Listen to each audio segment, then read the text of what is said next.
Hello everybody, and yes, once again, that is the gold chart that you see behind me there on the screen. And of course, that's the main topic of this video this week. And gold is showing to have closed above 2,400 last week. And if you listen to any analyst, they say gold is going to $3,000 this year. Do you think that's possible? If it is going to 3,000, well, okay.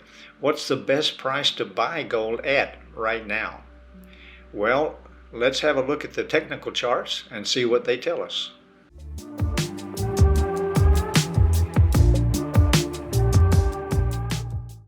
Is it really possible that gold can go to $3,000 this year? Well, for years we could never get above $2,000, and now we're trading at 2,400. Just that has all happened this year in just the last few months. So can gold go to 3,000 this year? Let me know what you think in the comments below. Let me know what you think about the price of gold, the movement of gold in the comments below. For now, let's go ahead and get started with the weekly analysis, which I do every week. This week starting on the 15th, going through to the 19th of July, 2024, where we look at the high impact news, the profit and loss from last week's trade setups, and the swing trade setups. Those are the pending orders that I have in place for the upcoming week. And I share those with you as swing trades. Remember, they're not scalping trades, they're not day trades. Sometimes they don't open for 2 or 3 days, but then you can hold those trades for several days or perhaps even longer. And I do all of this to help you make profit with your Forex trading. So looking first at the high impact news that's coming up, the fundamental news, we have a full calendar this week. I won't go over each and every item. I have some of the main ones highlighted. You can take a screenshot of that if you want. But just be sure and check forexfactory.com to be aware of all of these items.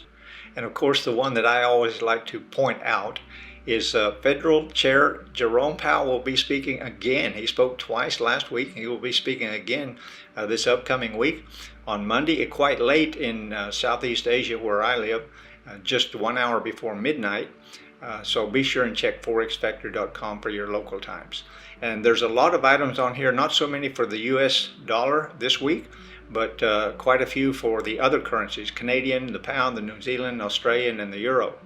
So be sure and be aware of all of these high impact news items that affect the movement of our currencies and commodities. So let's have a look at the profit and loss from last week's trades. But before we do that, I always like to look at the DXY chart. That's the US dollar index, the US dollar compared with 6 major currencies. And we see a continuing decline on the US dollar.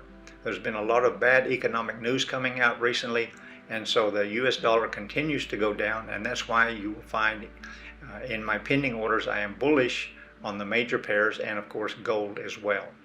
Then we look at the JPY basket. And this is a little bit of a surprise here for some of you.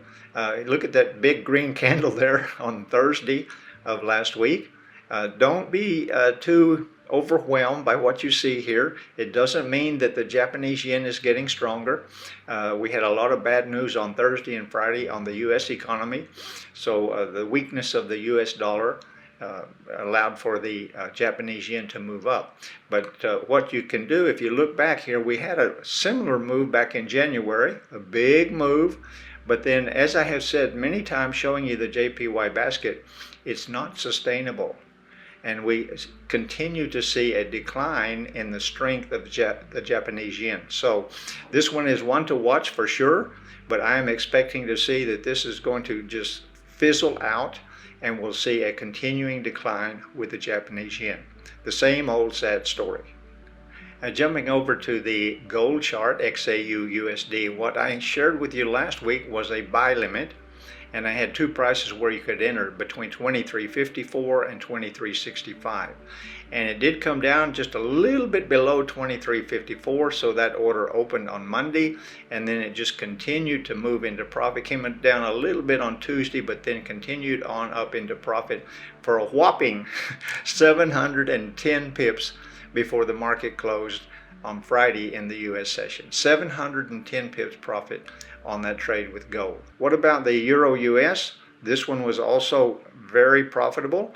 It came down on Monday and hit our pending order, and then just went up initially, but came back down to the pending order again. All right, but never got anywhere near any kind of a stop loss. So then continued up through the rest of the week for a grand total of 100 pips on the Euro US. The odd US was a buy limit, but that one did not open. It just started moving straight up as soon as the market opened on Monday. The New Zealand US did open, but then went the wrong direction before going the right direction. And finally on Thursday, we did get 15 pips out of the New Zealand US.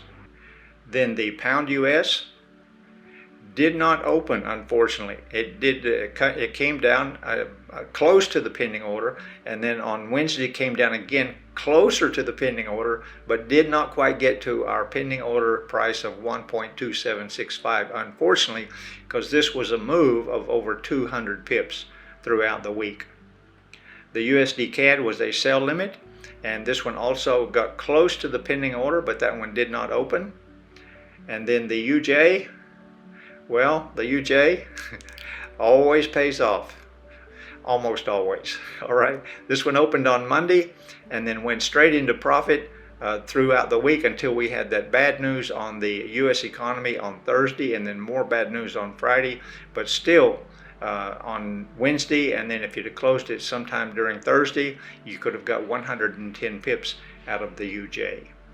And of course, I always like to look at the Bitcoin chart. And Bitcoin is getting interesting. All right, I heard one analyst say last week that we are in a bear market for Bitcoin. Okay, well, that's what they said, and the reason was because it closed below 57,500 on the weekly chart. All right, we did get quite low, got down to about 53,000 and change, but for the last 6 or 7 days, it's been making a move back up to our current resistance level of 60,000. And today it's already moved just a little bit above that and now going sideways. So we'll see what Bitcoin is doing. Someone saying it's in a bear market. Well, doesn't look bearish to me, but I don't worry about that at all because I don't trade Bitcoin at all.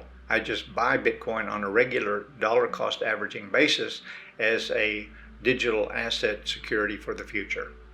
Jumping over to our gold chart and the pending orders that I'm sharing with you. These are the orders that I have in place for the upcoming week. And on gold, we have an entry price of 2400, all right, which was our resistance, but has now become our support. So we are above that. We closed at 2410. Let that retrace just a little bit to test that support level again. At 2400 is the entry point. So if you're buying gold, you're expecting it to go to 3,000. Take a small trade. It can go below that and retrace even more, pull back, make a deeper correction. But take a small trade at 2,400 and see if you can hold that to the end of the year for the price of $3,000, which is what some analysts are predicting. So the entry price for gold at 2,400, and easily we should next week be able to get up to 2,450. So take profit at 2,450. With the Euro US, I have a buy limit on that one with the entry price at 1.0874. It's well above that now, but let it come back to our support level at 1.0874 for a buy limit on the Euro US. The odd US is also a buy limit with the entry price at 0.6765. The New Zealand US is a buy limit with the entry price at 0.6105. The pound US is a buy limit with the entry price at 1.2930. The USD CAD is a sell limit with a price at 1.3645. And the USD JPY is no trade.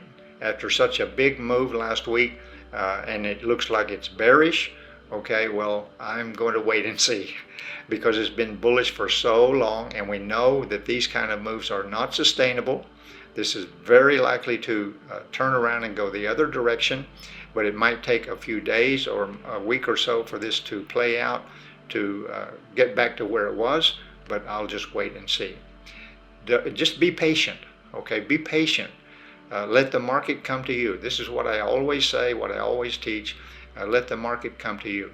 Be patient. What is patience? Is patience an emotion? No, patience is discipline, and it requires discipline to be successful as a Forex trader. If you see this and you say, "Oh, UJ is bearish. I got to get in on this before I miss out," that's FOMO, fear of missing out. And what is fear? Fear is an emotion. And if you trade based on emotion, you will never be successful as a Forex trader. So before I go, I just want to remind you of a recent video that I made talking about the 3 best tips for successful Forex trading, and where I talked about things like discipline and emotional trading and what you can do to turn yourself around from being an unsuccessful trader to join that 10% who are successful traders. And that video is here, called the 3 best tips for Forex success, and I will leave the link for that video in the description below. So for now, that's it for me. Thank you for being here. Of course, don't forget to like, love, and share. And as usual, I ask you to subscribe to the channel. Be sure and click the little bell so you'll be notified every time I make one of these videos. I make these weekly analysis videos to hopefully help you be successful with your Forex trading. Until next time, I'll see you in the next video.